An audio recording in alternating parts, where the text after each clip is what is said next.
Insert high-quality podcast intro here.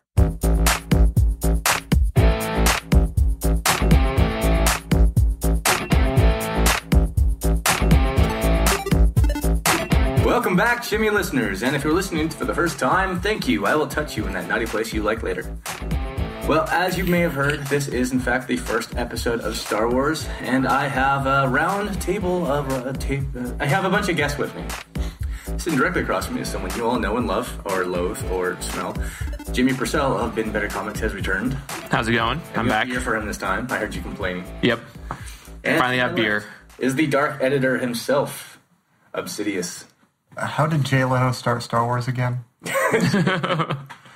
And somewhere off in the room, somewhere I can't find him, is Rosin, the sound guy playing with things. Hello, I'm here. Oh, Jesus Christ. And for the first time on this show, we have another podcast host joining us, Cody Boyce. Welcome to Chimi. Red 5, standing by. Oh, so gay. It's like you think people watch that movie. Right? What movie is that from? I don't know. Someone told me. I haven't even seen it before. Star Trek or something like that? Is this movie about space? That was Nova Conflicts, I think it is. Oh, yes. So, since we're here to talk about Star Wars, and this is on Chimi Chunga Superstar, I'm going to jump straight into it. We all had a wonderful experience, and I'm hoping all of us have experienced this. The new Captain America trailer just dropped. Oh my god. Yes. God, that made all the Jimmies wet for me. It's really bad because I keep every time I watch it, and I watch it almost every single day. Every time I watch it, I still keep getting worried because no superhero franchise has a good third movie. No, it doesn't. I think this one's going to beat it, though. We'll see. I think so. But I do have one real big question I'm really confused about. Why the hell is Hawkeye running forward into battle when he's got a full quiver? There's a scene where he wants to be included. I want to be left too. I want to run. Yeah, don't forget about me, guys. Even the Black Widow is up on top of something sniping bitches, and here's Hawkeye going, I'm going to punch Iron Man. Yeah. Wait a minute. I didn't think this shit through. Really high. Maybe it's his tribute to Quicksilver. He's just going to run everywhere. Oh, yes. Oh, snap. Is he going to get shot in the back, too? Hopefully. He's going to be a bullet sponge. Yeah. I don't know. But yeah, I just wanted to throw that shit out there because, God, I've watched that thing about 250,000 of a time. Of a single time, yes. 250,000 of a single time. Now, Civil War got me into picking up comics on a regular schedule. Oh, did it? Yeah, because I've always been in love with comics. I've always been in love with superheroes. But right when Civil War came along, I bought pretty much. I spent way too much money on Civil War. I bought almost every title that was coming out with the tie-in.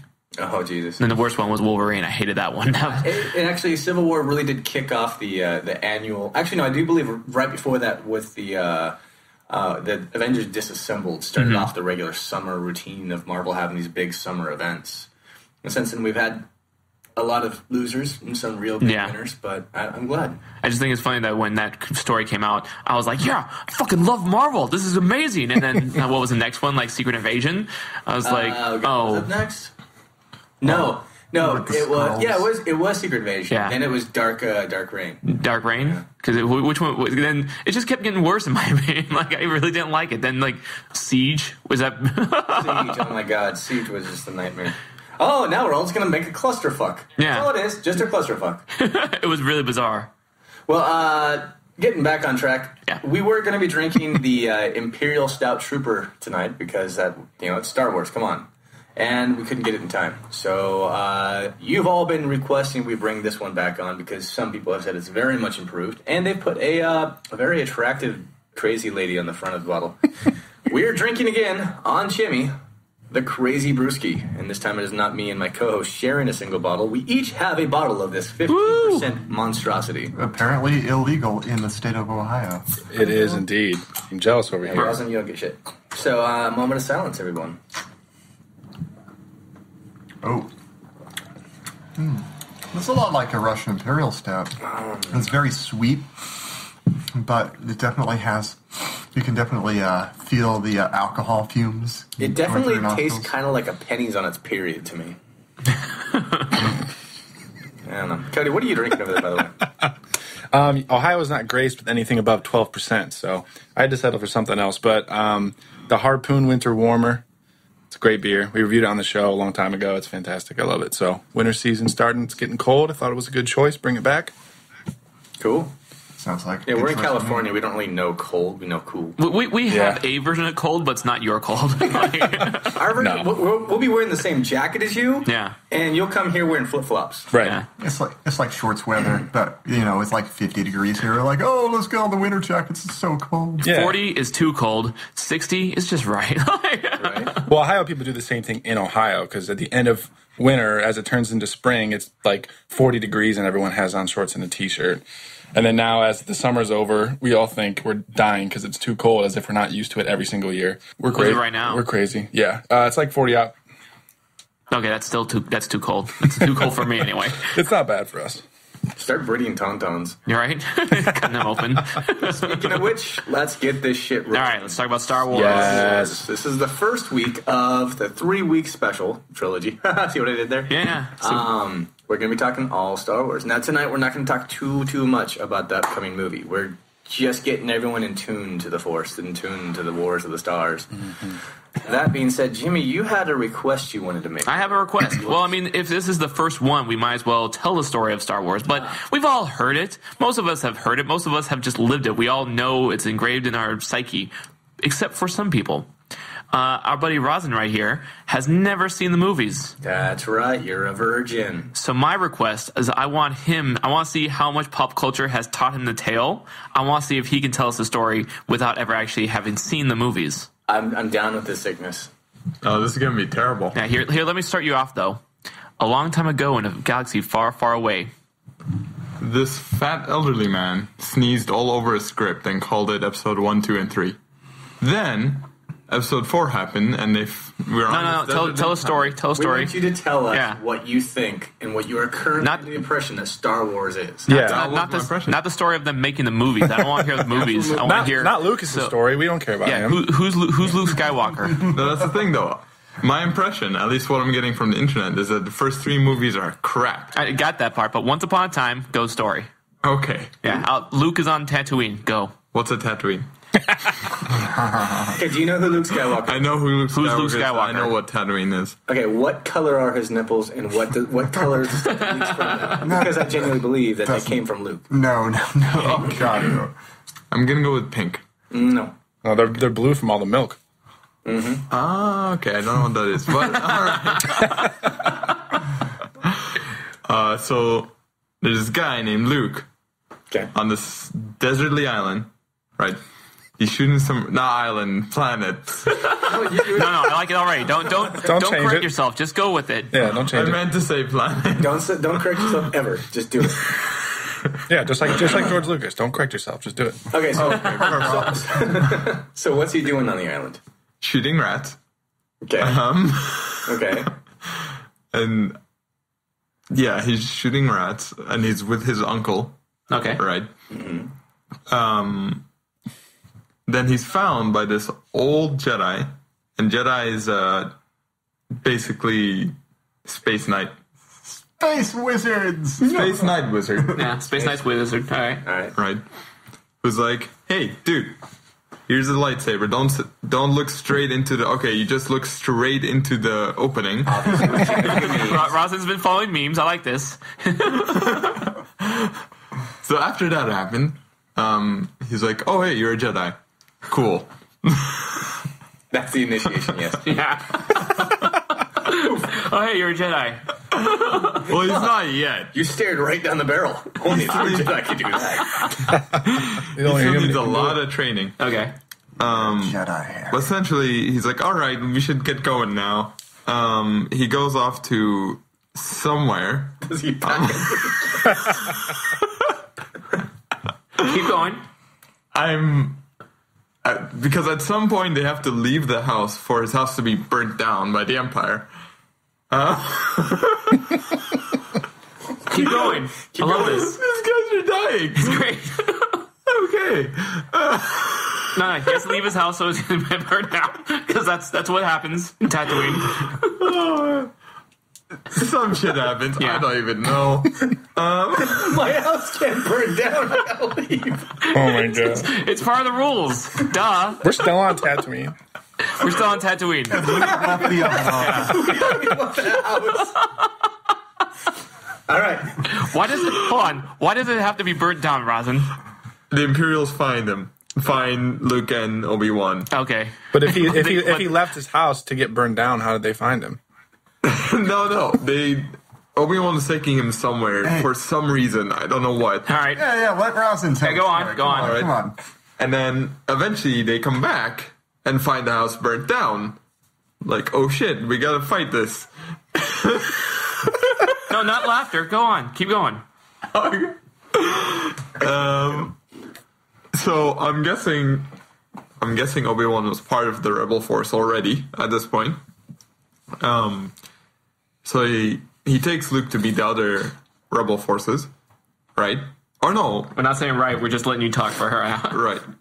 Or maybe not, I'm because just drinking here. at some point they have to find a way off the planet. I think that's where they meet. Basically, they go to this bar where they play jizz. That's the most accurate thing he said all night. Yeah. Space Jam. And they find Sorry about the mess. they find Han Solo, right? Who shot first? So they find Han Solo. They recruit him. I'm still going to go with the jizz. Sorry. Jizz bar. He shot first, and I lost it. I couldn't anymore. I couldn't hold it in. I lost it. Okay. Composure. I'm the host of this show. I will be in control of myself. Continue, Rosin. All right, so they enlist the help of Han Solo and his friend Chewbacca. Okay. I was trying to think of something funny, but I couldn't find something. They leave the planet. Then I don't know what the hell happens. Somewhere there are in course of events where Han Solo pisses off Jabba the Hutt, or they find essentially somewhere where this happens. That's what Han Solo does. He just pisses off Jabba the Hutt, gets himself frozen in carbonite. They go. Eventually, he has to be saved by Princess Leia, and I'm guessing this is where Princess Leia and Luke would meet eventually. Eventually. I know that this happens before there's a war on that one planet with the Ewoks. Oh, yeah. Now keep going. I got you. I'm with you. Keep going. Yeah. Or no, wait. I think Leia tried to save Han Solo but got captured in the end, and that's why she was in Slave Leia costume. And then that's where Luke and Obi-Wan have to come in and save their asses. After that shit happens, they eventually leave. After, obviously, avoiding the Sarlacc pit, where at this point, Darth Vader, who is basically one of the leaders of the Imperial Force, has sent out a bounty hunter by the name of... Oh, God. He's Django's clone. That's all I know. Jar Jar Binks. Oh, no. No, I know who that is. Right. So Django's clone. Django's Django's clone. clone, Boba Fett, Okay, here we go. was sent after them. And even though he's supposed to be the super badass bounty hunter, he gets fucked over and gets eaten by the Sarlacc pit, but gets out later on. Twice. Of the Sarlacc pit, but that isn't part of the movie. He just gets out of there once in the movies. Okay. So he fucks up, he gets eaten by the Sarlacc pit. Luke and the gang basically escape. They eventually form a rebel force to fight the Imperial forces. So then this huge war happens where they're against the Death Star, which has now been shown to have this amazing power, and it destroys a planet, the planet that Princess Leia was on. Or Luke, I'm not sure. One of them. Someone was on this planet. Someone's on a planet. But they left their house so they could destroy it. Burn the house, then burn the planet. They're just aiming down the planet, and they're like watching the door. Nope, they're still there. We can't Still there. Gotta wait. Anyways, so the rebel force goes in. with their X-wings and all that fun stuff. And shoots down. This is very, very, very obvious, obvious weak point where one shot destroys the entire freaking thing. So they do that, and boom, and that's... Boom goes the dynamite. Boom goes the dynamite. And then shit happens eventually. It's a few years future.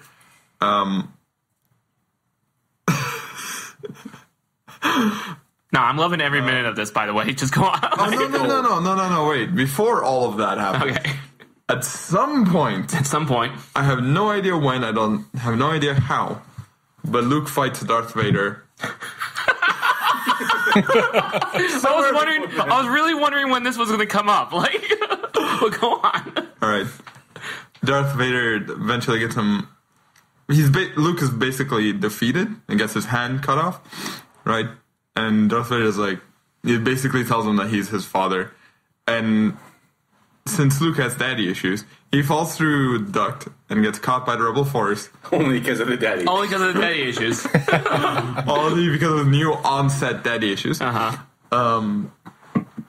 Which is, yeah. So he gets on that, and that's after that, they blow up the first Death Star. The Death Star is remade. No idea what happens. Shit happens. Luke gets a new hand. I'm guessing this is when they fought on the Ewok planet. Right. And eventually, Luke has to... What I remember is that Luke will eventually get back on the new Death Star, and Darth Vader will try to turn him to the dark side. And Darth Vader's boss, essentially, is the Emperor, who... There's only two Sith, right? Him and the Emperor, and Sith is basically the evil side of the Force. Of course, I've almost completely forgotten. During that time where I thought nothing fucking happened... Yeah, nothing fucking happened. Luke gets trained by Yoda. I need more beer. Yeah, that's a drink. All of the nerds are like, oh, I got a drink. Yeah. This is so painfully good. Are we almost done though? I don't know. Are we, Raza? No. No, let's just sit down. We got the prequels to do next. This is just one. we're This is just gonna one movie. That one I can sum up really quickly. No, okay, no, finish this one first. Yeah, I'll finish this one first. Oh, God, so please. basically... Luke goes to Yoda to get trained, and he crashes his ship into this planet, into a sewer. Not a sewer. A Swamp? swamp. That's what I was looking for. Thank I'm you. helping. He crashes into a swamp. Yoda, after training Luke a bit, he pulls his ship out of a swamp. It's like, see the shit I can do? I'll help you do it too. A With swamp far worse. There's so much fecal matter in Star Wars so far. Keep going. Don't stop. After all this, going back to the original thing, Luke fights Darth Vader and then refuses to kill him because that would turn him to the dark side. It's like, fuck you, Emperor, and gets the hell out of there.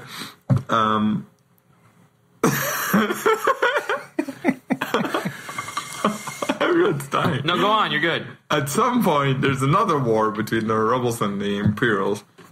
And I don't know what exactly happened, but Darth Vader gives up his life to save Luke. Luke takes off his helmet. It's like, and they have a close emotional moment. And then God knows what happens after that. And in the end. Yeah. Pretty much, yeah. Someone take a clip of that, take that recording and send it to George Lucas for the next Yeah. Georgie's kind of divorced himself from Star Wars. To be fair, he pieced together internet memes into a movie. Yeah, That's true. I mean, granted, he hit like the entire trilogy into one movie. Yeah. Random I ass just wanna order, know, but like- he got all the parts. There is so much just like, and shit happens. And shit happens. I just keep thinking like a big turd just lumps out of the Death Star. Wait, I haven't talked about the prequels. No, we're good. We're done. We're We good. don't need to hear about those. We don't have to hear about those. I've already established there's shit. We don't need to go there. Yeah, you just say shit happens, and that's racist shit happens, and that's the prequels. That is so wizard. Oh my god! Just like the first scene. I remember going into like I remember when episode 1 was happening, and there were lines wrapped around the movie theater of everyone being really excited. Yeah. And then episode 2 came, and that line was cut in half. It was not even cut in half. It was ridiculously shorter than the episode 1 line. There was a fraction removed via math. Actually, to be fair, I watched one movie. Which one? Revenge of the Sith. Okay, well, I mean, if there is a bright side of the prequels, I would have to say that would be it. Really? That would in my opinion. That's the one with the... Yeah, I know. No, Phantom Menace is the one with Darth Maul and Duel of Fates. Yeah, but have you ever seen that internet Duel of video? Fates made a slight cameo in the Revenge of the Sith. Have you ever seen that internet video where somebody goes over the lightsaber choreography of episode 1? It's hilarious. I haven't. Oh, God. I don't want to. This is how you intentionally miss your target over and over. They show how, like, I just did the microphone, but it's like, they show like how Ewan McGregor is like swinging over where Darth Maul's head should be, and they like play back and forth. So if you haven't, you can find it on YouTube. I encourage you to watch that. Isn't there several slashes where Darth Maul has his back completely exposed? Yes, he has his back completely exposed, and Obi-Wan's just sitting there twirling his lightsaber fancifully. Well, I like the people who like try to defend it. Like I remember this one kid I think it was Comic-Con. He was like going just pure rage mode, nerd rage, like you would never see. He's like, "No, the Jedi are too noble to attack from behind." So they did their dance of honor. And it's like, what? Now somebody's just making up shit. Yeah, and I then haven't watched the movies, and I know that's bullshit. Yeah, and then Geonosis happened, and he was just killing. They were killing all of the insects all over the place. Yeah, well, I mean, back, front, side to side doesn't matter. That's no different than taking a kid. Yeah, the only good thing that came from the clone, good thing that came from the prequels are the Clone Wars TV show. Oh yeah, that was that. At first, I didn't like it. Yeah, but it grew on me really fast because like the 2D anime one was amazing. That was the Genndy Tartakovsky one. Yeah, that one was fucking awesome. I've got that one on DVD. And then when the CG one came out, I was really bummed out that it wasn't the 2D one because the 2D one. What was the name again? It's Genndy Tartakovsky. Thank you. Same guy I can't pronounce his name at all. Girls and Samurai Jack. Yeah, did that and I've never been able to pronounce his name. Yeah. Anyway. I was really bummed out that it wasn't that one, but that show grew on me something fierce. Yeah, I've been watching it on YouTube because my son likes it. So yeah, I totally agree. It's amazing. So let's just kind of test everyone out. We're going to go around. We're going to start with you, Cody. We're all going to say which is our favorite film. I think we're all going to. I hope we all agree. I think we will. Cody, we were going to start with you because we haven't really talked much about who you are. You're just here. I'm just here. I'm just talking. I'm just interjecting little things. I'll quote it once in a while. You host your own podcast based strictly around Star Wars. Yes. So let's start with you, and let's also start with the name of your podcast because I'm such a gracious host and decided to wait until like a quarter way in to start talking about you. Well, you don't want to get right into that right away, so yeah, it's fine. Fuck this guy. So I'm co-host of Rogue Squadron podcast, and it sounds like we're all about Star Wars, which we love, but we usually start talking about Star Wars, and then once the beer kicks in, we forget, and then we start talking about anything. I don't know at all what that's like. Please explain it to me. I don't understand. Drunken tangents? But we get into a little bit of everything, but at the core of everything is always Star Wars. But favorite film, definitely Episode 5, Empire. Episode 5. Jimmy, you're nodding. Yes, it's definitely. I can't agree more that I fucking love Empire Strikes Back.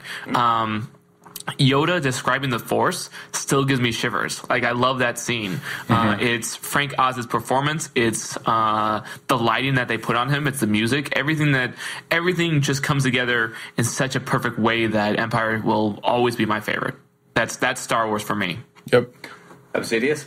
I have to agree, but for different reasons. The reason why I like Episode 5 is because the way they talk about the filming of that pivotal scene where Darth Vader tells Luke, "I'm his father," there were only a handful of people who knew that was the actual line.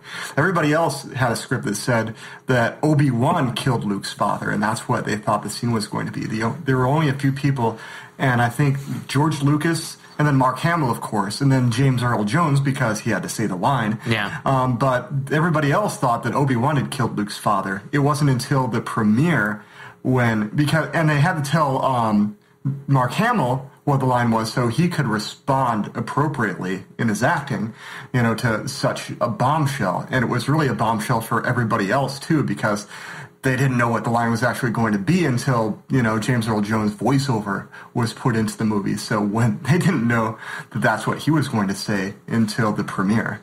Okay. So it's really nuts. interesting. Yeah, and for kids who see it today, it's they already knew because they'd seen episodes 1 through 3, but Or have been on the internet. yeah, exactly. Like Rosin. But back then, before the internet and before all the prequels, everybody, it was like a jaw dropper, and that's the main reason I love it. But there's so much good stuff in that movie. Love that movie. Okay. Well, I guess it lands on me, and I guess I'm gonna have to be a cool kid too. I am gonna agree. But again, for completely different reasons. I think most of my friends are going to go with Empire Strikes Back. What are your reasons? My reason, one of two reasons. One, I thought it was just more complex, and I liked that it wasn't just let's go on an adventure. Which the first one, let's be honest, has its weaknesses in that. It's just like it's like a sci-fi fairy tale, Yeah, it's like it all lines up. The mathematical odds alone of her being above that planet, sending that droid to that area for that kid. I mean, let's be honest here. That's space wizard magic right there, plain and simple. She might have been using the Force. Yeah, it was all the will of the Force. We'll touch on a theory of mine here shortly on all that. All right. However, one of my biggest reasons was actually Yoda himself.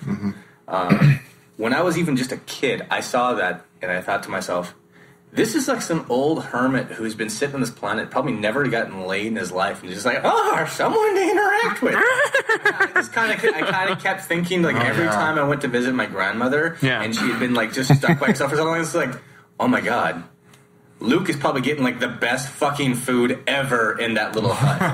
He's probably cooking up a storm. Those magic Force beans. But at the same time, Luke's getting pissed because he's like, who the hell's this guy? I want to see Yoda. And then Yoda starts speaking with Obi-Wan's ghost. Yeah. But when Yoda gets serious, that's it's fun. It's great because Frank Oz is such a great performer that it doesn't feel forced. It feels very natural that this is the moment where he becomes the Jedi Knight that he is, the Jedi Master that he is. And when Luke says, I'm not afraid, and Yoda just looks at him in that really serious face, he's like, you will be. That's intense. Yeah. It's intense as shit. Yeah. Well, I was really young and naive when I first saw the trilogy, and unfortunately I saw it out of order the very first time. Really? I had to go several weeks later and watch them in order.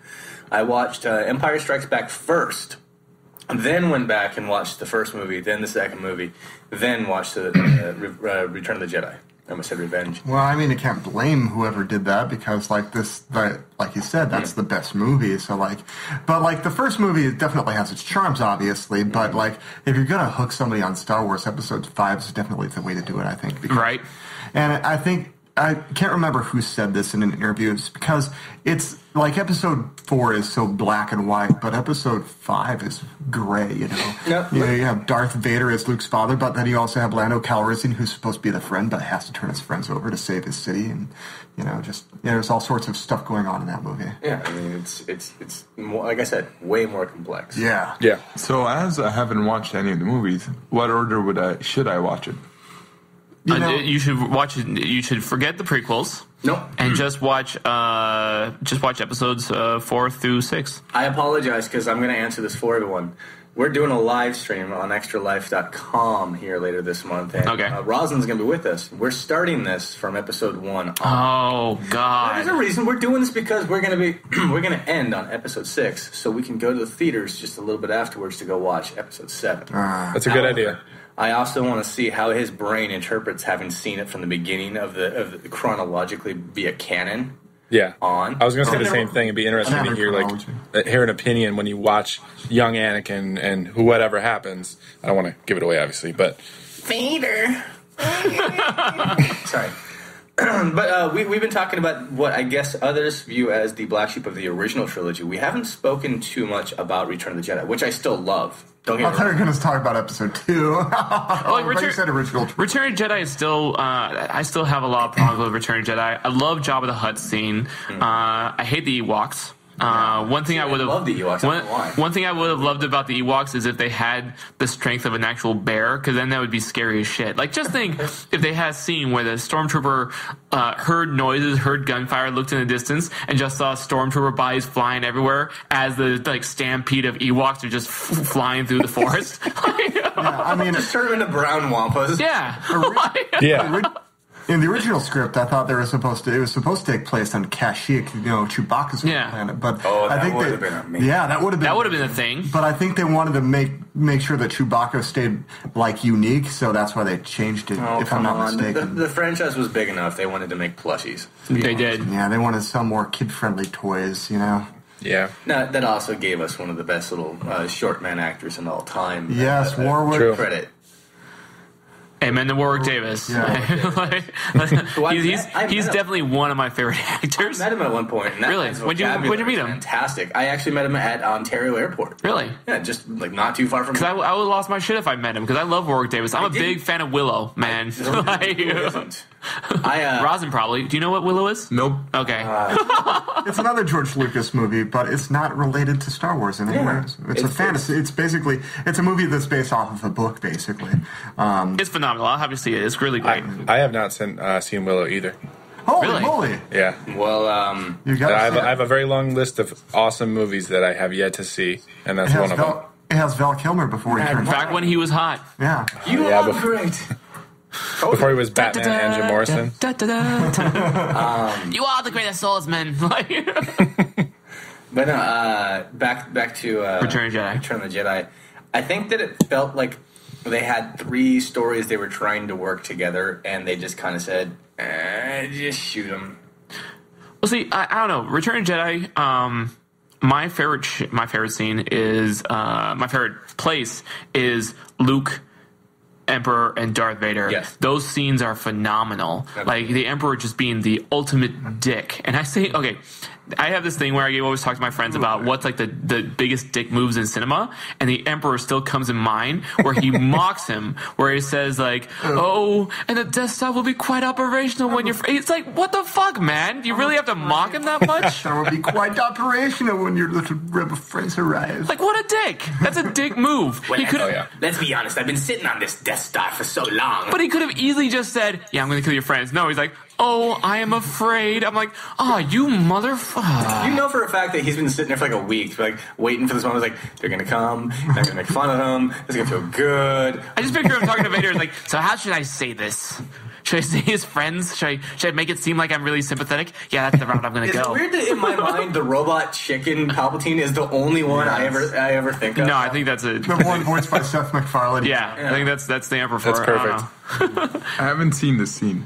You're gonna love it. You're gonna love it. Trust me. The robot chicken one too. The robot chicken one. It's great. Yeah. Sure, maybe we And should also, add that to the stream. and also Blue Harvest, the Family Guy parody. of Yes. Yeah. Return of the Jedi, where it's Picard Pewterschmidt, and it's like the more he says it, the more his head turns sideways. It's like, "Oh, I'm afraid." Like by the time he's done, To with the really lines, mock him. his head is like 90 degrees. Yeah.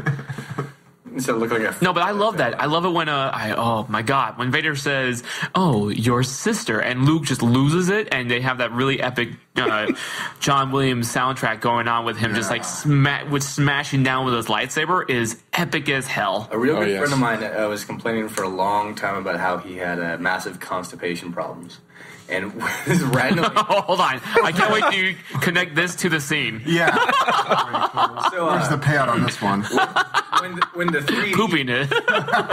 when the 3D versions came out, Yeah. right there when he mentions his sister, and Luke starts losing shit. Like, rah, rah, he's like, "See that's what happens when you finally let go. It just feels back to it." But before that, just ooh. I was like, so wait a minute. Release the poop. And the Emperor's just digging with you? So there's this ominous, like, monk-like moment the entire day when you can't shit, and then all of a sudden it's like, rage! This for loving rage! Wait, so Luke gets pissed off And at shits Vader. himself. And Perfect. Yes. He gets pissed off at Vader for mentioning that Leia's his sister. Now I do know. Oh, spoiler alert! Shit. Come on, it's Jimmy. We have a 2-year I know. rule. If you don't know that by now, you should be dead. Yeah, I do there's know too much years shit on the old. internet for you not to know that already. No, I know that they're brother and sister. I know they also kissed. Okay. Yeah, but that's before they know. But yeah, it's still kind of awkward. There's more pictures of that on the but internet than her and Han kissing. But the funny part about that is like thinking, what's Vader thinking at this point? Like, why is he angry that this person is his sister? Well, no. Do you want us to tell you? Yeah, you want no? Let's not tell him. Yeah, because that's kind of spoiler. Let's just make something up. Okay, he gets mad because Luke really hates the sound of the word sister. It's a trigger. He has PTSD from a Wampa attack. You call her Hermana! I just really wanted to bone her. And She has a name, Dad. had to remind me. How do you like it, Dad? See, it doesn't feel so good when you want me to call you Vader. No, you're Dad. Or like you said, he's got daddy issues. He doesn't. He wants all of Dad's attention. Oh, you're gonna give it to Leia? You dick! And there's just. I'd love to have someone psychoanalyze, like a top tier psychoanalyst, just like watch Star Wars and just start taking notes. I'm like, yes, please, just give me this.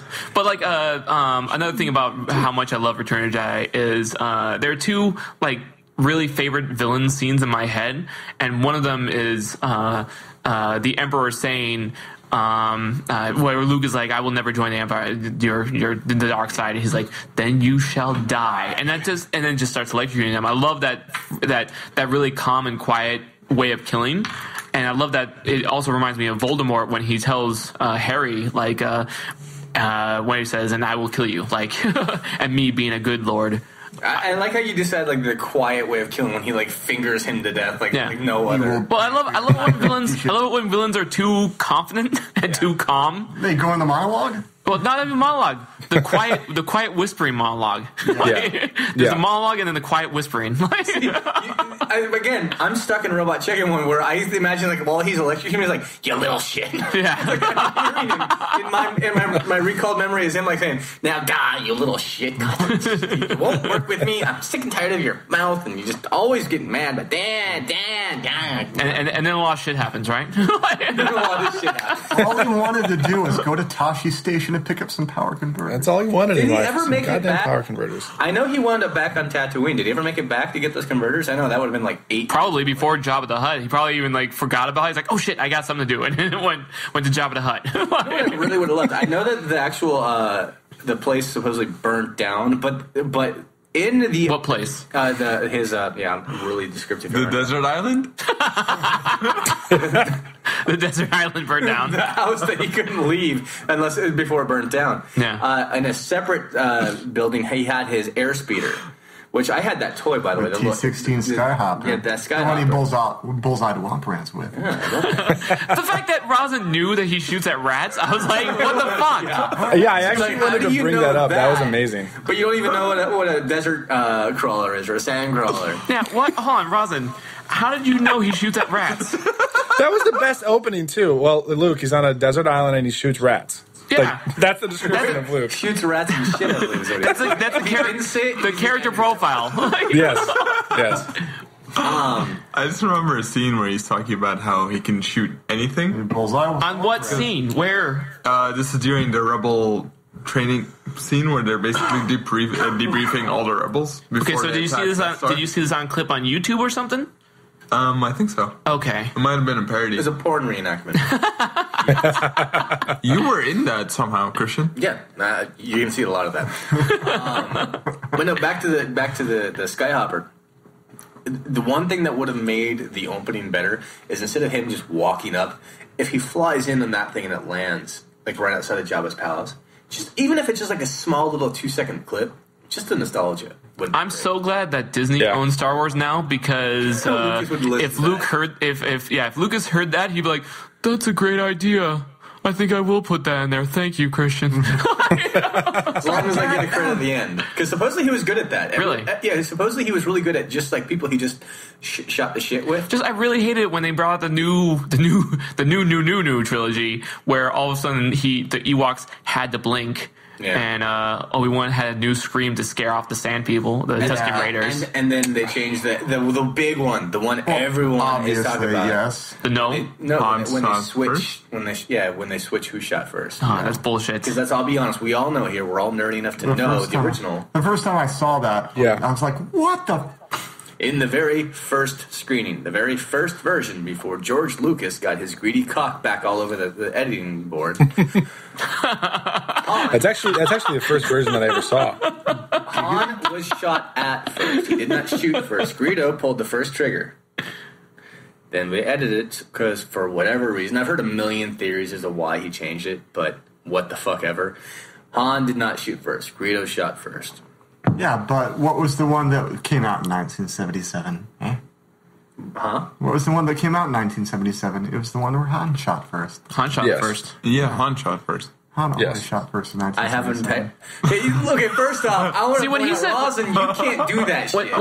When he said that Greedo shot first, I thought he had switched the names. I was like, he's been drinking, but no. I have. I thought you were just being sarcastic. Yeah, right. Han shot first, you dick. Yeah, Greedo. He's Even an awesome I know bounty that. hunter. I thought Greedo was like a No, better. Han knew that Greedo's gonna shoot him, so he didn't give him the chance. He's like, bam. He's like, you're I've been dead. waiting for this. Sorry about that. I'm sure you have. Blammo. So I tell that to all the women that I have sex with, like right before I orgasm. I'm sure you have, and then blammo. you still wearing the vest? Yes. I'm gonna go Star Trek and go, oh my. Now I'm just gonna go ahead and go to women. Pretend I knew that I was joking, but let's go on a theory. Came in that thing, you're braver than I thought. Yeah. Boots and all. I think Greedo has a mouth. No. Good sucking mouth. He has got good sucking sound mouth. like no tomorrow. I don't even know what. God damn it, Hold on, going from my beer. the Star Wars podcaster over here, Cody, right?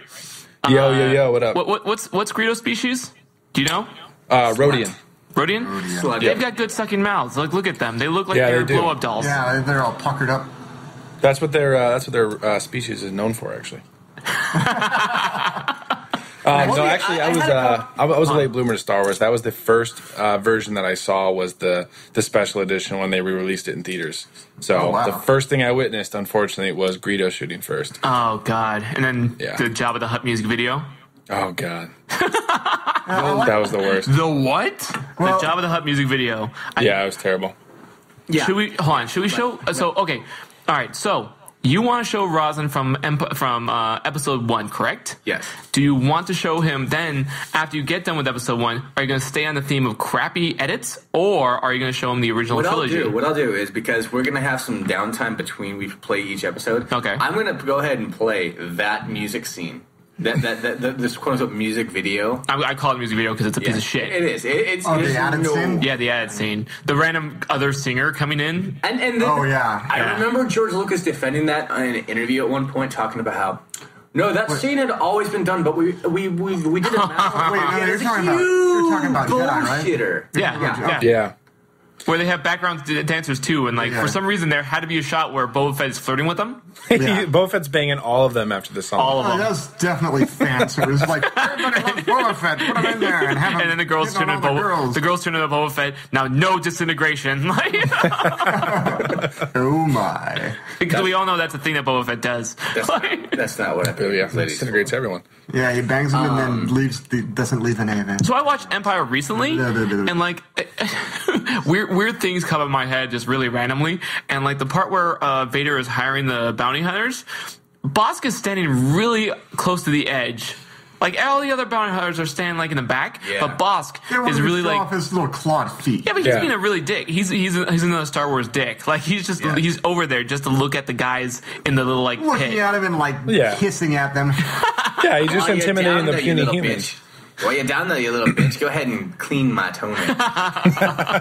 You look like what I had for dinner. You look like what I shout out after dinner. Speaking of bounty hunters, I kept thinking that when they showed what's his name, Dwegar, is that the bounty hunter? Yeah, the toilet paper guy. When they showed him, Dengar? I think? Dengar, thank you. When they showed him on Clone Wars, I thought they were going to keep on. I thought they were going to show us how he gets burnt, but they never did. They kept on hinting to it, or they kept on showing fire happen, but never really getting close to burning him. Which was genius, by the way. I thought it was great. I thought it was a great. I know that when I watch it at those moments, I'm like, God damn it! And then I realized, no, that's why it's genius. Because you can't fix that. But I feel like for kids, they're just doing it because whatever, it's funny. But for the adults, I feel like it's a side note where it's like, haha, I know what you want. I'm not going to give it to you. Yeah, it works on multiple levels, you know? I love shows like that. I think it's great. Yeah, I agree. Now, I just want to go ahead and just take a brief moment. And there's two things I want to cover, but first off, I want to talk about the most important one. Is it just me, or was George Lucas a total fucking pervert and made sure his women were just like so, just like his women, his woman? There's only one. No. What about my mom? I think he means the women in the movie. The women in the movie. Okay. The slave girls in the place were wearing like fishnet bikinis, and they got away with the rating they did. Yeah. You had him actually just straight up tell in both episode 4 and episode 6. He straight up had to tell Princess Leia, "I'm sorry, there's no underwear in space." So underneath her white gown in the first one, and underneath the slave garb was no undies. And you know for a fact that was his version of the casting couch, being like, "No. There is no underwear in space." No, but you gotta say it. You don't say it like really sinister, because Lucas doesn't sound sinister. He always looks like he always sounds like he's sad. It's like, Yeah, and really bored. Yeah, really bored about everything. Well, there's no this- underwear in space, okay? Right. So wear this thong. Like, George, did your chin just grow when you said that? Well, it grows every time I say anything. Like, this old behind the scenes story. I think I heard Carrie Fisher on one of the many interviews that she's given, about episode 4, or Star Wars as they called it back before the prequels. But apparently, yeah, she didn't wear a bra, but when she was running, she'd bounce too much, so they took her, and then she came back out, and then she told her co-stars, "They taped me." a serial tapist. Could have just given her a damn bra or something, but there's no. No. Apparently they had to use gaffer tape instead. There's no tape in Gaffer space. tape? I don't know. Jeez, that would hurt coming off. Someone got paid. How much you want to bet that was actually George in the background? Like, just stand still. I'm going to fix this. Don't worry. Let's go in the other room, and I'll tape it on. It'll be great. For the love of the Women will film, Carrie. appreciate it if we don't have too much bouncing. Take some more coke. So let's touch on the open wound. I still think it's an open wound of the prequel trilogy. It's half and half. It's half and half. It is half and half. I mean, let's be honest. In the first movie, we get introduced to who had the potential to be an amazing villain until he went Black Friday and went half off. Yeah. Now that you put it that way, it's Darth hilarious. Maul had the potential of being an amazing fucking villain.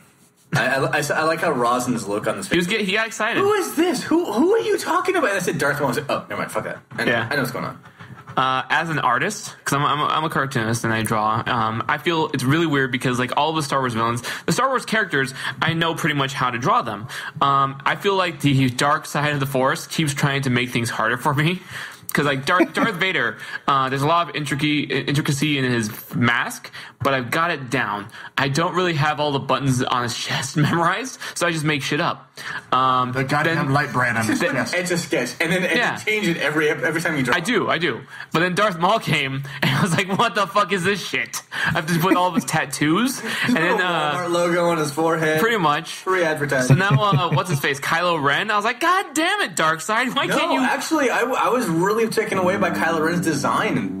He's got like all these weird metal pipings, and like, oh, he looks like Darth Vader. Whoever thinks he looks like Darth Vader needs to be kicked in the nuts. They need to be kicked in the nuts. Because Who's a Kylo Ren? Exactly. We don't know. You don't know. No one knows. No one knows. This is Episode 7. It's Jar Jar Binks. And it's not goddamn Luke Skywalker either. This is Luke yeah, Skywalker. got it. This is the first time that you are on the same level as pretty much everyone here. I think I know who he is, but I'm keeping my goddamn mouth shut. I know Yeah, keep exactly. your goddamn who it mouth is. We're not talking about the new movies. It's Donald Duck. It's Donald Duck. It's Howard the Duck now. That's Howard the Duck. because Fine. Disney bought Star Wars. Disney owns Marvel. It's Howard the Duck. Howard the Duck, voiced by Seth Green, is, It's Kylo Ren. But anyway, we're talking about Darth Maul. Yeah, Darth we're Maul. talking about the original trilogy. Yeah. Which, Sorry, I just got on a tangent because Rein it like back in. just as far as an artist perspective, Yeah. I'm just like Kylo Ren. with all these treble markings that go Yeah. which way? Kylo Ren is because like it goes. Darth Vader is pretty simple. Kylo Ren is pretty simple, but now you have to know where his lines go on his brow, and then Darth Maul was just bullshit. For those of you who have managed to avoid the original prequel trilogy, I guess is the way to describe it. Wait, original prequel trilogy? Which one? The original trilogy or the prequel trilogy? The prequel trilogy. The first prequel trilogy we got. I'm kind of curious. Whatever happened to Darth Maul? You'll hear in a second. You'll see. I already told you. He Black Friday himself down a hole. Shut up. Oh, but the Clone Wars, my God. Yeah. I'm not on board with that whole thing, by the way. You're not on board with Clone Wars? I'm not on board with him getting some General Grievous fucking legs. Gotcha. Clone Wars. But that scene where Darth Maul meets up with the Emperor was pretty badass. He's talking about extended universe stuff. Oh yeah. What about General Grievous? I remember seeing him. We'll in get one of to the that. episodes. Keep your dick in your pants, all right? We're going to high speed real quick. I've been practicing and this. aren't you going to watch the series? So You're going to watch this. Don't worry about it. I'm going to high speed really quick through the prequels real quick. Okay. Starts with a young Obi-Wan. With the really racist Asians. Yes, exactly. Really racist Asian aliens. And he's taught by Aslan. And they decide they're going to go ahead and fuck up some robots. And they go ahead and say, oh, shit, fuck this shit. They bail. They go ahead and they land in the most racist jungle of them all. Just get Weird Al Yankovic's song. You said people To sum up everything. That's all you Good need. point. We'll just go ahead and play that. Even though we don't have the licensing for it, but oh well. Yeah, it's okay. As long as you talk over it, it's okay. You're going to get content ID'd. Yeah, right? Pilots That's true. Gungans fried. And then the battle droids were broken. We get introduced to Jar Jar Binks, which I'm going to touch this one. Jar Jar Binks is not a Sith Lord. Go not. fuck He might be. yourselves. No. What? Cody. Don't tell that Don't to worry. Anthony. Cody. Oh, no, I'm not. Anthony Sargent, who was on 2 weeks ago, he is dead seriously, thrown in his face. Jar Jar Binks is the Dark Lord. Yeah. He's the one who's behind the scenes through everything, even episode 7. And I've He's had convinced. a private conversation on Are you serious? Oh, I'm serious. I'll be very pissed off about this. I thought he was trolling, but he was So did serious. I swear, Oh my I'm God. right with you, Cody. That poor I man. had a private conversation with him in Skype before I had him on the episode. Yeah. And he's so up in arms. Does he think that Jar Jar Binks is supreme leader? What's his name? Nope. Yes, he said that. He's directly said it. Sorry, again, that this just reminds me that Rosin did say that there could only be 2 Sith. Where the fuck do you get this information?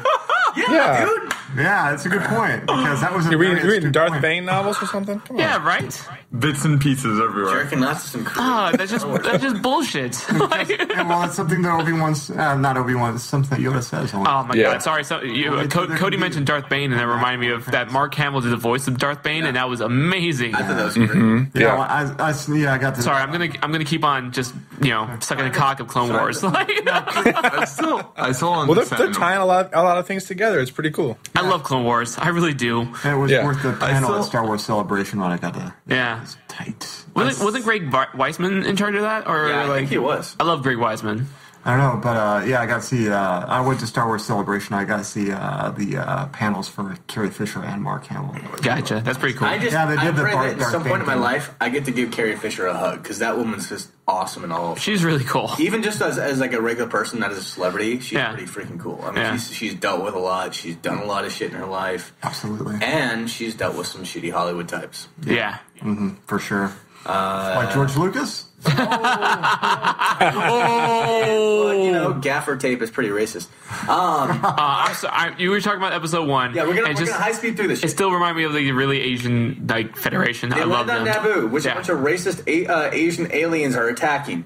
They land in a jungle. They meet Jar Jar Binks. We regret that entire landing experience. Entirely. They quote unquote rescue the princess. They go ahead and for some reason decide, let's go to queen. this desert place. And Keira Knightley The is queen. pretending to be the queen. Keira Knightley's. Yeah. Keira Knightley was pretending to be the queen because you had. That's right. Yeah. Wasn't she? Yeah. I diversion. forgot with, about that. Yeah, Yeah. she Natalie was the Portman. Queen's handmaiden. Which God, I would so bang Keira Knightley way before Natalie Portman. No. I'd take Natalie Portman to dinner. Keira but at Knightley- the end of that dinner, I would go bang. I don't know, Keira because Keira Knightley every now and then No.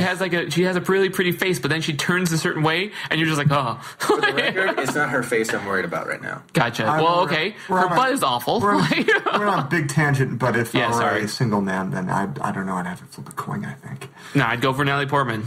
But go on. Well, so this works for both of us then. Yeah, I'd go for Natalie Portman above Keira Knightley any day. Fantastic. Any day. Fantastic. So you and I are going to be happy. We'll both go our separate ways in a happy. Queen Amidala is awesome either way. Let's high five. You wear your vest. Wear your vest. All right. I'll take the sloppy seconds of the fake. You get Keira Knightley. You get the fake queen. Shut up and continue. Sorry. I love it. Anyways, so they, for some reason, decided, let's go crash on a desert planet. And they go ahead and meet Anakin Skywalker as a young kid with a bowl cut, just like his son. Space Jesus. Yeah, Space Jesus, who turns out to be infected with the worst decision Lucas has ever made is midichlorians. Oh my god. Which we're going to not talk about anymore from here. No. It completely defeats... If I could just interject once, I hope in episode 7 they explain that midichlorians are not the effect of the Force, but just a side. The parasite that you're really strong. They're going to latch on like a bunch of barnacles. And now Cody was going to interrupt. I'm torn on the midichlorians thing. Really? I really am. Because I think the way that they explained it was stupid. Like, that was really crappy dialogue. But the idea of trying to have the Force make sense a little bit, Yeah. I'm kind of on board with that. But I think he just definitely approached it the wrong way. Wait, Cody, I'm going to give you a chance now. Okay. Can you explain what the midichlorians are? No, God. Just watch episode 1. Just watch episode 1. You're going to watch The episode tiny 1. microscopic organisms that live in all living things. No, I think the Force is supposed to be mystical, but to have it make sense a little bit, so it's like, partly mystical, but I kind of get where it's coming from. Trying to force atheism into Star Wars.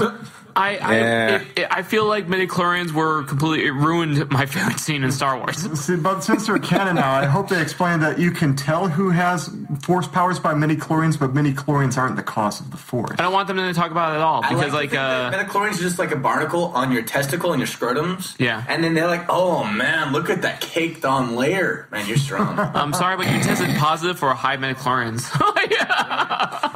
No, I don't. I figured that because I figured that the original trilogy is beyond that time where they actually saw midichlorians, that they actually tested midichlorians because they want to kill off the Jedi, so they got rid of that intel. So then, when in Luke's time, which is Force Awakens, I hope they don't mention midichlorians at all because it's a forgotten science. Do you know how I view midichlorians, honestly, without the barnacle jokes?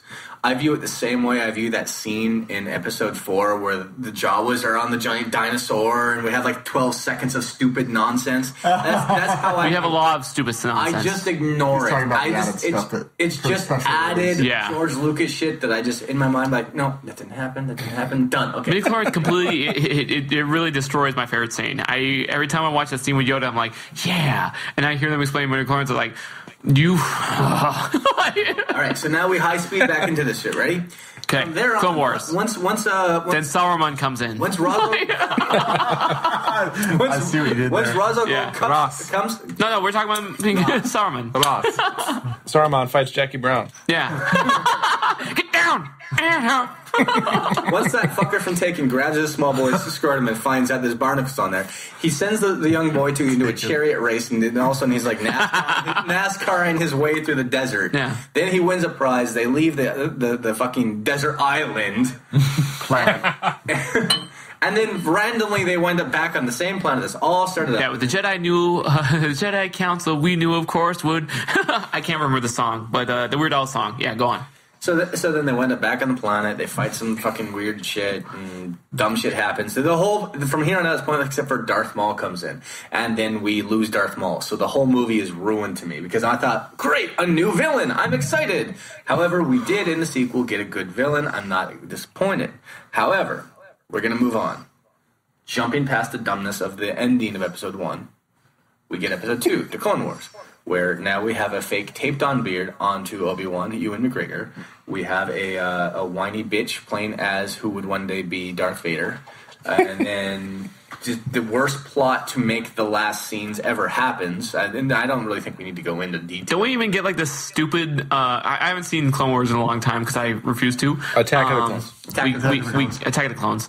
We get the... no, that's okay. Correcting me because like the show is Clone Wars. Obi-Wan because you were talking about the cartoon and I'm like, wait, where'd you jump to? Yeah, Clone Wars is phenomenal. Attack of the Clones is a shitty movie. Obi-Wan finds out there's a secret cloning facility. But they have that stupid shit about I remember the first scene scene where they're at that club and they make the joke about cigarettes, like, you want some death sticks? And I was like, what the fuck is this shit?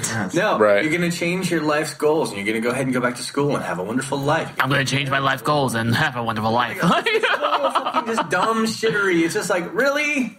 You had to put a message into Star Wars. This is bullshit. Don't smoke, kids. I forgot to mention, Obi-Wan has a mullet. Yeah. Yeah, forced mullet. Yeah. Forced mullet. Which when he cuts it, I believe. Business in front, party in the back. So, plot happens. Finds the cloning facility. Plot happens. Leaves cloning facility unharmed, unscathed. For Bugs. some reason, bugs. What? Leaves cloning facility. I mean, after he, goes to a firefight with Jango Fett. But. Yeah. Fuck Jango Fett. In rain. Firefight in rain. Whoa. Yeah, no. Whoa yourself, baby. Yeah, whoa I don't yourself, care. I'm sorry. I don't really care about Jango Fett. Jango Fett was kind of like an attempt at putting a cool character in and then shitting all The over only it. cool aspect of the Clone Wars is the fact that Leia mentioned it in the New Hope. They made an attempt with Jango Fett to make a badass character and Yeah. failed hard fuckity cord. No, but seriously, when Leia says you helped my father in the Clone Wars, Yeah. I do like the idea that they did mention that, even though it was stupid. It was a stupid movie, but I do like it that they showed the Clone Chris, Wars I'm that they gonna mentioned ask you- in the first one. I'm going to ask you a question. Was Jango, Luke mentioned it too. Luke mentioned it too, yeah. Chris, in your opinion, was Jango Fett the Darth Maul of Attack of the Clones? No, actually, not in the slightest. Jango Fett. I think Dooku was more. But Dooku lived. Jango Fett was an attempt to For a make moment. us think like, oh, Boba Fett's a big love. Let's make Yeah. this thing. But he'd be a Fan kid service, then. yeah. Okay, then that's that- exactly what it is. Jango Fett is fan service. Now we're in episode 3. They're married. No. Okay, no. No. I can't. We gotta get The to saving cover. grace to the prequels in my mind is all of the expanded universe stuff that supports the storyline of the prequels, which makes Jango pretty awesome. The shit that got flushed down the toilet. Disney took the expanded universe, said we're going to take this, and flush the toilet. But not all of it. Sorry, because you all love the this, stuff but- that ties yeah. into like the actual movies, it has to stay because the movies are Right. still canon. Right, Cody's right. Basically, they turned it into the Legends, and I thought that was sort of a smart move on their part because you know why? They can cherry pick from the expanded universe and pick out Right. what they want to keep, and everything else gets flushed basically. But they can always take from what they want, and I really hope that the people who made up whatever they end up keeping get their due credit for them, like monetarily, obviously, but. Yeah. So I mean, Salvatore's not going to get any money. Yeah, because I see Chewie's still alive. It's true. Oh. It's true. All of it. Even the part where your sister or your wife kissed her brother. Don't make me go into my fan theories here. Yeah. Ew, gross. I would not mind it if, speaking of expanded universe, I wouldn't mind it if they kept going with the expanded universe as novels and just separated the two universes, cinematic versus expanded. I would have liked it. Like what they did with Star Trek. Like they do with Marvel, like they do with DC Comics, like they do with a bunch of different stories. My Right. big problem with all this, when we go into head canons or personal opinions or all that, is I know people who genuinely believe Mass Effect universe in the video games is a part of the Star Wars universe in the future. And I look at this world and thinking, It could work. we have too many options. So we need to. Is this a mutual? I've never agreement? heard of that before. Okay. What the hell? Yeah, that's the and first one it's I- actually That's how I was worried. that wound up having someone send me a link to a conversation that proved to me there were a couple dozen people talking about this as an actual Gross. thing. Yeah, gross. Why is it gross? Because I don't know. I always love the idea, and this is we completely broke away from you describing the prequels, but That's the point, though, right? It's Chimichanga Superstar. Yeah. We don't need to stick on track.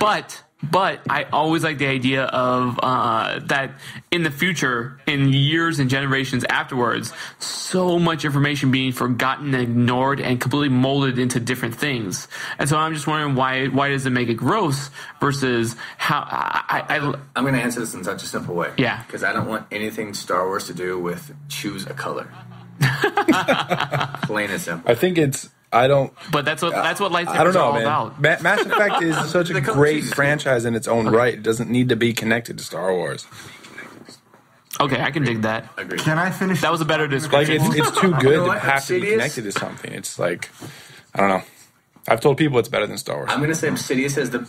Obsidious has I- the best vocabulary here. So Obsidious, you get to finish off the prequels. The prequels. Okay, where did we leave off? We left off of a Geonosis. I We think left- it was we left last off thing on we no one saw. likes We Jango just got Fett. to Geonosis. Yeah. I like Thank Jango you. Fett. Why? It's like having You got hard on for Australians? It's like having, He's not from Australia. it's like having a chrome from dildo with two He's from New guns. Zealand. Oh, I'm sorry. You got a hard on. Thank you for correcting me. I apologize to all the Australians I've convinced. New Zealand and Middle Zealand, but we'll touch on Nah. that subject. Chrome plated Australian spinners. Okay, so what happens? So he's a Kiwi. Geonosis. Anakin goes to Bug City. Raid. Bugs die. Jedi, Sorry, I got the mental image of like the bugs complain about that. Go on. Sorry. Jedi save Anakin from the bugs, and then the Clone War starts because the bugs are with the Separatists and the Jedi with the Republic, and then you go into Episode 3. And they're clowns. Palpatine's No. Dooku. We at least have to give Dooku because Right. Yeah, because Saruman, come on. the late Christopher Lee. Okay. just- Christopher Lee is hardcore shit. okay. Saruman, Count Dooku, good guy. Dracula, Not really. Scaramonger. He is a bad guy. Yeah, Count Dooku's with the bugs. But a lot of bugs die in Geonosis, and then we go into Clone Wars, where you have Count Dooku and General Grievous with the Separatists against. Which I the think rest that of the Republic. wasn't Grievous introduced in the animated Clone Wars before Yes, he he was in the was. movie? introduced as a badass, and then he was turned into a bitch. I feel yes, the movies definitely Yeah. made him a bitch because the CG Because Lucas was involved. the CG Clone Wars movie, the TV show, made him a lot scarier than I've Oh, ever he seen was him be. Dominating Jedi. Like 6, 8 Jedi at a time. even in the even Attack of the Clones, the 3D, Yeah. the 2D one. Okay, His introduction was him basically murdering Yeah. Jedi. yeah, So then But we nobody go back, had the sense to force push him. Yeah, right. So then we have Just the bitch, the bitch move that they did of that, giving it back to Lucas, which Yeah. goes back to Obsidious describing. Okay. Okay. Palpatine gets captured. Jedi save Palpatine. Crash Grievous' flagship. Oh, but they kill Dooku in the process. Yeah, they cut poor Christopher Lee's head off. Chancellor Palpatine turns out to be the Emperor. Who didn't see that coming from the name? Rosin didn't see Wait, that what? coming. You're a bitch. What happened? Actually, Anakin thinks his wife's going to die on childbirth. Palpatine says he's got the power to keep her alive. Anakin joins Palpatine. Like a bitch. Goes to I the know dark it's- side, kills Sam Jackson. Yeah, it's Shaft loses a hand. so I do Kills know. the younglings. I do know that Samuel Jackson still has his lightsaber from that movie. No, That's for the record, badass. he didn't even get it gets like, better. in a tradition, like a good way. He just no, this isn't mine. well, who would stop him? and- Like security guard. And Rosin. badass motherfucker is Yeah. itched into it. He got bet. bad motherfucker engraved on it. Yep, badass motherfucker. No, but who would stop Sam Jackson? Seriously, you're a security guard, you're paid, you're on set, and you're like, excuse me, but you can't take this off set. Motherfucker, please. I'll get to that in a moment because there's Okay. a great little story about that on meme I saw on the internet. But anyhow, yep. Anakin's kills Sam Jackson, joins the Emperor. Padme dies in childbirth. Obi-Wan and Anakin have a lightsaber fight in the middle of a volcano. Anakin loses. Like glow stick fight. They had a fucking rig. It was awful Yeah. because Obi-Wan says to him, "I've got a high ground.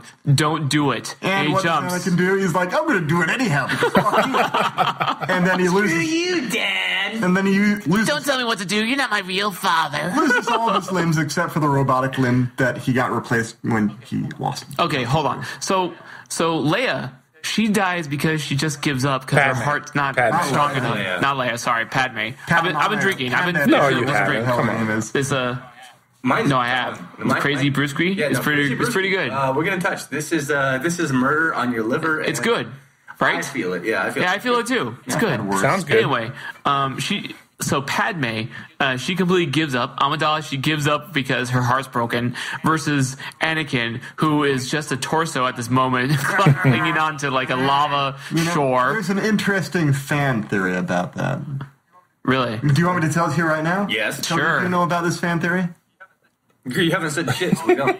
Hold on, Cody, you still okay? Good. Well, you know still have to make sure you're still how there. how Darth Sidious has the power to stay alive because he learned it from Darth Plagueis the Longest. This one. Yeah, so the fan theory is that Darth Sidious drained Padme's life force to keep Anakin alive, to turn him to Darth Vader. Oh, okay. I would accept that versus her being like, yeah, she just gave up. Well, I didn't even think. I don't know that he George. drained it to save Anakin. I thought he just drained it on purpose to kill Padme to make sure that Anakin got pissed off and went to the dark side, and Anakin just survived because he's insane. I did not know because he's a dick who likes to troll people. He's just so pissed off that he's not going to die. I did not know about this whole draining life thing, which it would make me feel a lot better because so in the first one, you saw Palpatine looking really healthy. In the second one, you saw him looking a little grayer than he was in the first one. And in the third one, suddenly he was back to being healthy as shit, which I didn't understand because I thought it was going to be a nice slow progression into being the Emperor. Until he got turned into a burrito by Sam Jackson. I still don't get that. I still don't understand it. I thought it was going to be like that he was so corrupted by the dark side of the Force. This is what I thought was going to happen. I thought that he was working so hard to make him look human and to make him look so healthy that eventually when he was finally breaking into power, that it was just all of the facade was going to break down, and that he was going to be the Emperor that we know him as. Yeah, I mean, like what happens to Jar Jar Binks in Episode 7. So true. I swear to God. You shut the fuck up. We'll just bring you right now. I believe in J.J. Abrams enough to know that that's not going to happen. Oh, right. Well, the one thing I was going to mention really quick. Do it. Really quick. Too slow. Too long. Sam Jackson takes out what's his name? Django. Django. So Sam Jackson takes out Django. I love that meme online. And then Django takes out Sam Jackson. Yeah. Django Unchained. Jamie Foxx, Django kills Sam Jack. The circle is now complete. One thing a lot of people on the internet have been doing is all these theorists. They've touched on the idea of the Padme life force sucking thing. Sure. Which I found out now. Well, they're talking about how they're seeing scenes of it happen like towards the very end of episode 1. Like, a connection has been made. He's manipulating it all. And they're going as far as like trying to say that he's manipulated to the point of like he's the one reason why they went to that planet in the first place. He sent them there because he sensed this. These theorists are just too damn deep. I think they reach too hard. It's like conspiracy theorists. I think they are as deep as George Lucas should have been in the beginning. Well, I think George Lucas has the ability to just simply make it as the Force wills it, which comes to a theory that I've had, and I wanted to say this for a while, but I've waited to this episode to say it. Okay. I think the majority of the Star Wars cast are in various ways and various levels Force sensitive in their own way. What? Let's go back to the original thing of Force sensitive? Force sensitive. Force sensitive. Han Solo shoots first, right? Okay. Why did he shoot first? Because he's a dick. Because he's a dick, and a good blaster is definitely better than hope. But when you superstitions. No, he shot first because he's a badass bounty hunter, and he knew that Greedo was going to try to shoot him, so he knew he sensed it ahead of time.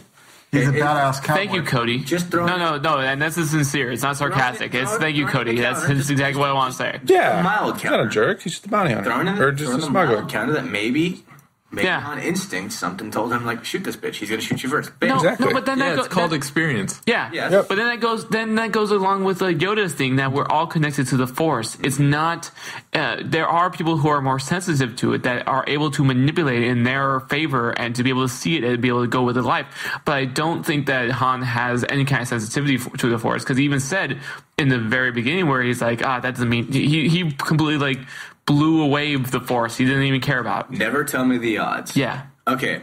Major scene with him. Never tell me the odds. C-3PO actually told him the odds beforehand. Which doesn't make a lot of sense because, I'm sorry, science.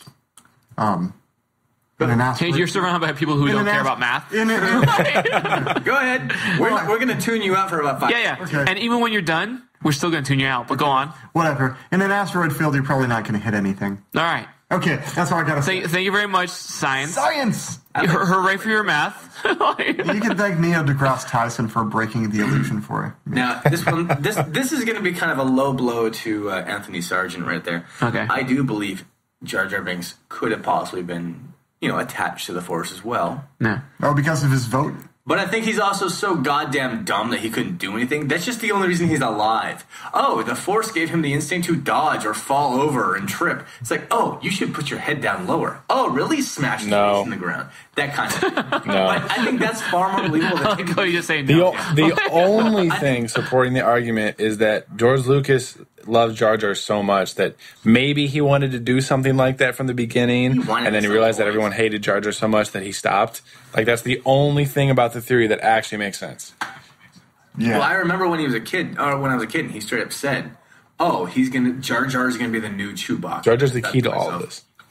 Ooh, great! I like it that one of my friends was even saying, like, how do you walk the Jar Jar walk? It's like, oh, just doing do the Shaggy from Scooby Doo walk, and you'll get Jar Jar. It is Shaggy. Get really fucking stoned. Get really fucking stoned. He's a stoner. Yep. Is Jar Jar. Okay. Yeah, I'm just throwing out the concept. Sorry, I just keep thinking about the Federation. That's why he's Like, that's why he's concept clumsy. of He's just stoned all the time. Federation? You mean the Republic? No, I'm thinking about when you're talking about episode 1. I was just thinking about the The Trade Federation. yeah, the Trade Federation. I just keep thinking about how ridiculously, even as a kid, who white privilege says that I have no like any recollection of recollection. I've been drinking. Recollection is a good word. I haven't been actually being able. I don't see a lot of racism. So when as a kid, I'm like, that's racist. When I saw like the Federation be like, oh, have you ever seen a Jedi before? Like it was really awful. Yeah, It was really bad. I straight up swear to God, I was waiting for them to go. Xing Zhong Kang King. Yeah, I was waiting just for a like gong. the Red Hot Chili Peppers. No, gong, exactly. a gong. I was waiting for a gong, just like the Federation be like, we should leave now. Boing.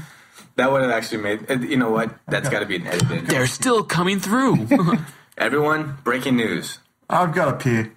I'll be back. He'll be back as soon as he. I've got pee too. I was waiting for the end of the podcast. Like, We still got 3 hours left. I'm yeah. not that patient. Do we? How long do we even have? I swear to God, I don't pay attention to anything. Oh, we got plenty of time. We got plenty of time. Clench your cocks. So while you're showing Rosin the Star Wars everything, Yes. will you also be showing him the side notes like the Star Wars Christmas special? No. No. And will you showing them I had thought will you about show him the No. Ewok adventure? No.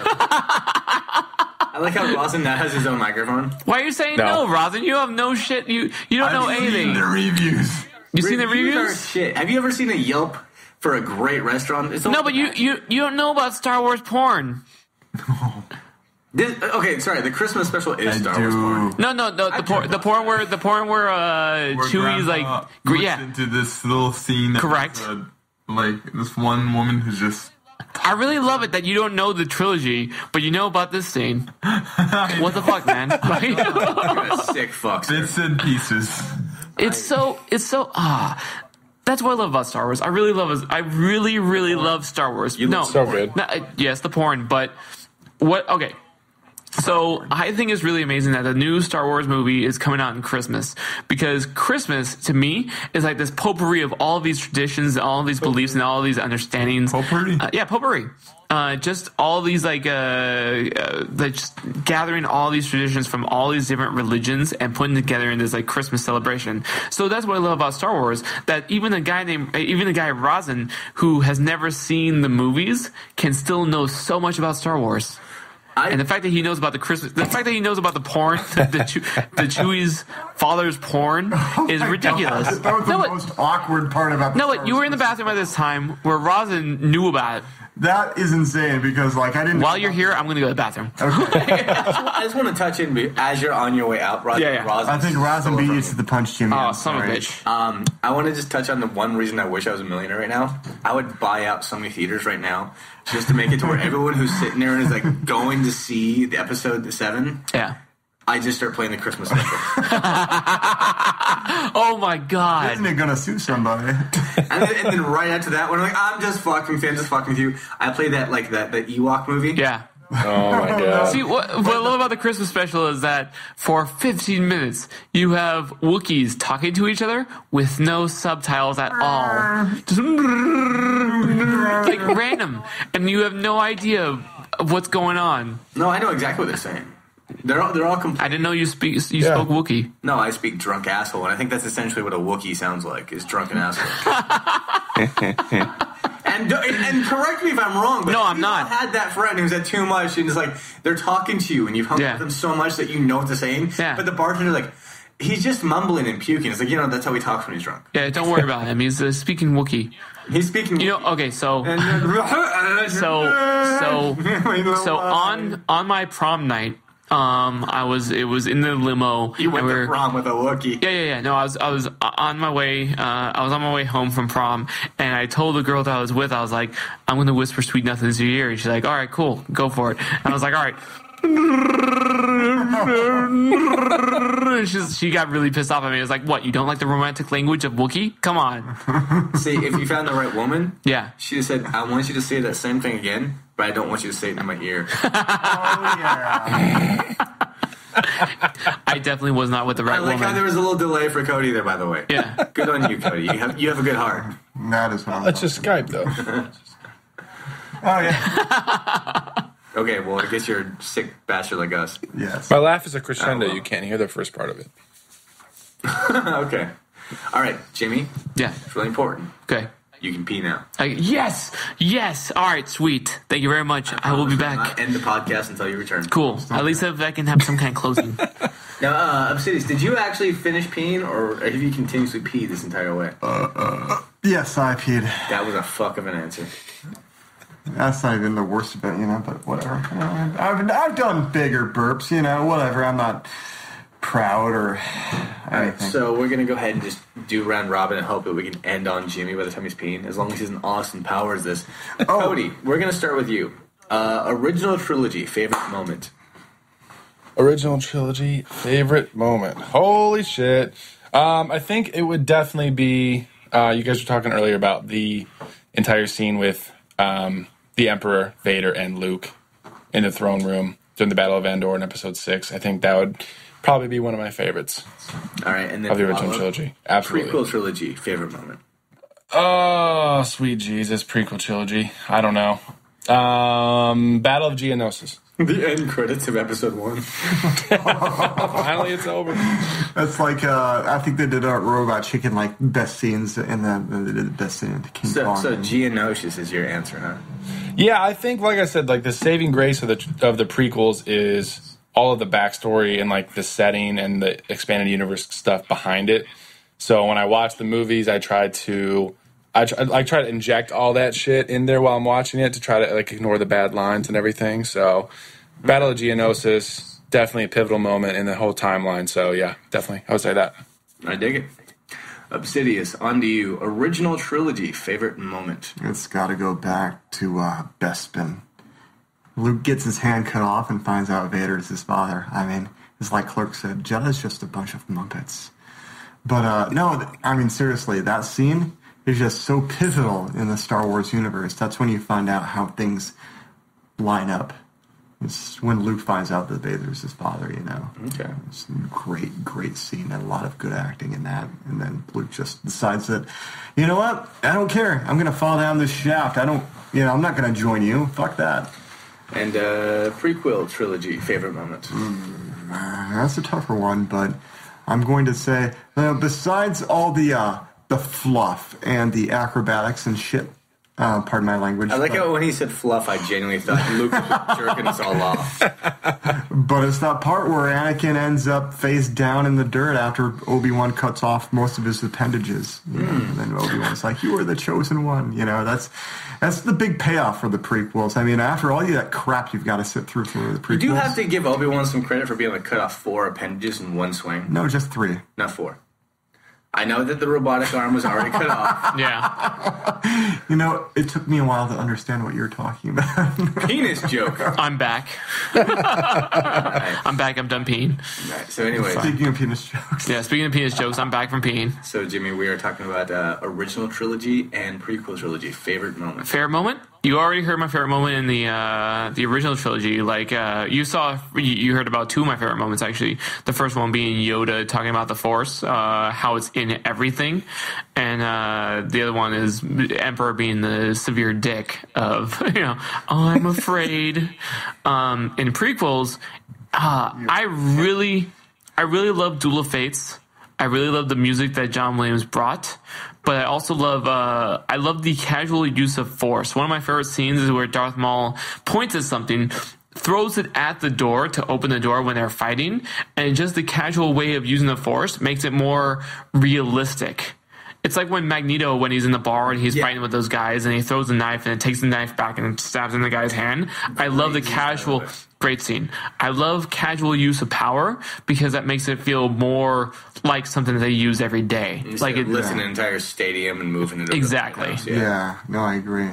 And mad props to John Williams. I don't know where the Star Wars I love would be Duel of without Fates. that man, and I know It would be nowhere. he's getting long in the tooth these days, and I just hope he's with us for many more years. But it might be selfish on my part.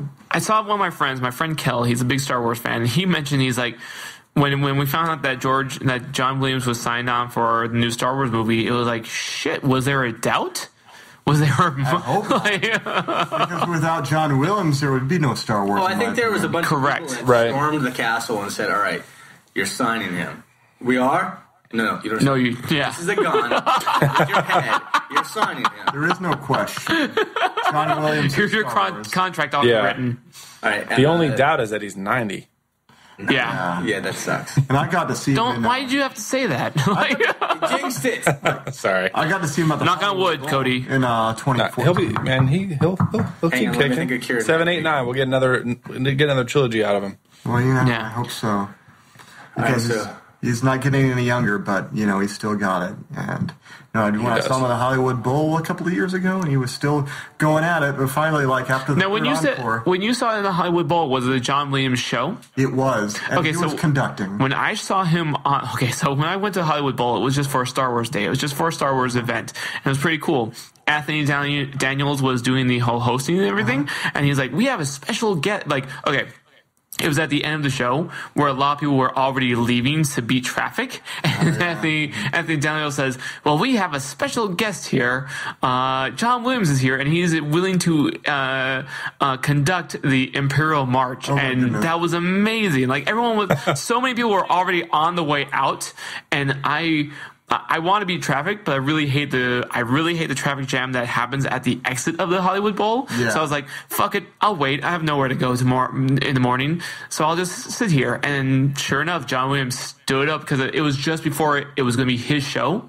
It was just before his presentation. So I was like, why not? I'll do a quick one. Encore. Right. And it was amazing. Yeah. No, this was John Williams live at the Hollywood Bowl, and just doing a quick segue. He did a bunch of different stuff. I mean, he did E.T. and Star Wars and Jurassic Park, and it was great. It was fantastic. That's awesome. So wait, was that your voice in the crowd that was like, I'll suck your dick? No, I'm not. You wouldn't be willing to just suck John Williams' dick? I would suck That his was dick you, so Christian. I'm the one That's who a did tough suck his question dick. if we're talking hypotheticals. I mean... No, we're not talking about hypotheticals. We're talking about... If he looked at you and said, I'm old and I made you happy. I can't answer that question. He gave me hook. If it wasn't so many movies, Indiana Jones, Jaws, Star Wars, so many different Superman. But what I love, you're answering with this, right? Yes. This is you saying I would take a full on chode. Yes. Yeah, there's so many. There's so very few dicks I would suck, and his is one of them. You'd be willing to take whiplash in that old man. Have you ever seen one of his movies with on mute? Watch his movies and try to fathom it. When would I do that? Watch one of those movies and try to think of it without the music. Have you ever just placed your penis on a hot skillet? It's really insane. Without John Williams, the movie would not be as epic as it is. Actually, I've done a test when I was in college. We watched several very famous, well-known scenes of movies without the soundtrack score. Yeah. Completely different experience. It's crazy. We watched Philadelphia. We watched, and you mentioned Hook. Yeah, Hook is my favorite one. We did get Star Wars as well, and we got about 8 movies, really well-known theme tracks, and it was just the most lazy thing. It felt like something you'd see in a 19. It felt independent. It felt like an independent film, or it's like something on YouTube. Yeah. But it makes the audio even more important than the video sometimes. Yeah. Not when, I did mention Hook because one of my favorite parts is where Shmi is taking the Hook to Captain Hook, and they have that whole dun dun dun dun dun. Without that, it's like this is the weirdest Ren Fair I've ever seen. Which is actually the funny thing is when Roslyn was describing the scene where Luke loses the hand, I was waiting for something to be like a crocodile came up and ate it. Yeah, I was waiting for that. I loved everything about Roslyn describing the Star Wars. It's amazing. Luke lost his hand and then he got a hook. And Some shit happened. hook, bring out the hook. Yeah, the lightsaber hook. Oh man, you know what? I do want to do one mild tease into Next week? Into next week. Yeah. Next week, I did realize that we just got a bunch of sausages on the table here for this. All right. And I had a lot of ladies hitting me up saying, I want to be a part of this. I want to be a part The of sausage fest, or Well, that too. okay, Some of them are quite single and lonely. I'll give you a number. And then good. I'm single. I'm good. I'm single and lonely. This is good. I'm married. Thank you very much. But This guy over that here. just means you give those numbers to Jimmy instead. Yes. well, more for you. More for Yeah. you. I'm taking as well. And Rosin, you. And Rosin, of course. Yes. Rosin? I was about to say. You're too busy working for me. And you're too busy watching Star Wars. You need to catch up. And you need to edit all my other stuff. And you need to go ahead and touch yourself because I've given Cities a break. Touch what? Oh, wow. I pay him to do that too. Oh, thank He's God my you pay fluffer. him. Kara's actually really appreciative of your work, by the way. 'Cause your fluffing skills have kept me lasting like a good extra 30 seconds. Bravo, Rosin. You're welcome. Yeah. All right. I do want to point out that if you like this week's episode, it will be guest edited by our dear friend here, Cody Boyce. Yeah. Who is definitely worth reaching out to. If you have your own project, you have your own work that you're working on, be it a podcast or the sound of you jerking off into an epic soundtrack, such as the song we've mentioned thoroughly throughout the night, which I'm brain farting. I'm looking at Jimmy, hoping he's going to save me. What are you talking about? Are you talking about Weird Al's? Duel of Talking about Fates. Jizz at the Duel of Cat- Fates? Duel of Fates, yes. Okay. If you want to jerk off to Duel of Fates, Oh my God. Cody's your guy. You know, Yeah, those are my this favorite is kind of projects, so please. Yeah, this is the first time, quote unquote, meeting Cody. I'm going to check out your podcast. I think I like the idea of podcasts all Good about stuff. Star Wars. It's definitely good stuff. But yeah, jerking off a Duel of Fates. Yeah. That's something I would love to do. Just look at the camera. It's like 15 minutes of the camera just slowly getting closer to the dun, dun, dun, dun, dun, dun, dun, and you're looking right in the camera. Just Well, like a madman. the beginning would be me looking for what porn I'm going to watch to. Dun, dun, dun, like, oh, Star Yeah. Wars porn. Star Wars Your porn. face just gets redder and redder as it goes on. Yeah. Dun, dun, dun, dun. Dun, dun. I really get that sound enhancement going on for you too. Oh, my. I think I get a lot of hits on that. I think so too. But no, definitely check out Cody Boyce's work. Hit him up if you want to get some good audio work added to your stuff. And What podcast was he on again? Yeah. Cody, shout us out. Yeah. Rogue Squadron Podcast. Check us out at roguesquadronpodcast.com, and then all our social media shit is at Rogue Squad Pod. Squad Pod. I'm going to check that out. Do you have a lot of social networks? He is fantastic on Instagram. I've been following him on Instagram for a while now. All right, Hilarious stuff. expect me to because I'm the ultimate internet stalker, so you're gonna have a lot of likes from me. He is too. If you want to stalk us, I would recommend Instagram because that's where all the memes and the ridiculous shit is. So definitely go there first. Every time I post on social media anything that's even slightly erotic, I do hear Duel of Fates way off in the distance. Well, because Duel of Fates is it's the best thing that came out of the prequels. I agree with you. Always on there that. with you. Yeah. Best soundtrack. Yeah, ever. John Williams did a bang-up job on that track. He saved Yeah. He saved the movies. Let's He really be honest. did. I really believe so. Like we hate them now, but imagine if the soundtrack wasn't there. What would we do? I don't want to. Yeah. No, I think I've suffered with depression once or twice in my life. I don't need to add it. Yes. I just like the therapist being there is to help you with your depression. We've got some John Williams music. Every time we change a scene, he hands you a new pill to take. Yeah, definitely check out Cody and check out his podcast. I'm going to. And Please. If you can handle people as drunk as you, it'll be good to go. I like all those things. Well, because I draw a lot, and so I like to have podcasts going in the background. I like having background noise when I'm drawing because I make comics, and so I'm definitely going to check out your podcast.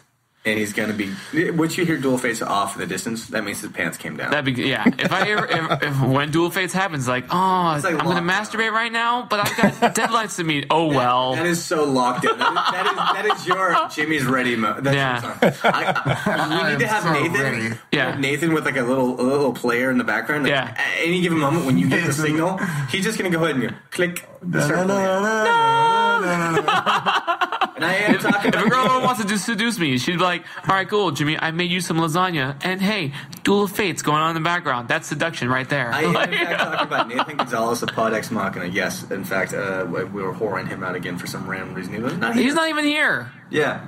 Don't that kid. Don't advertise for him. We can advertise for everyone that's here at this moment. Nathan, you never made it to this. Don't worry, I'm not part of a podcast. I just do this, and that's it. Yeah, he just touches himself. All right. I know it sounds creepy, but I would listen to that. And I'll enhance it. So go ahead. Yeah. Send your jerking off sounds to Cody, and he'll make it happen. Oh, yeah. Yeah, that's a great engagement. Just jerk off into a microphone, record it for about 15 minutes, send it to Cody, and he'll send it to you. You play them in the background, you drop to a knee, you don't even tell her what you're doing. Just look her in the eye while the sound of you just cranking to like the most. So you crank into the soundtracks of Dancing with Wolves in the background. Yeah. It'll sound just like John Williams.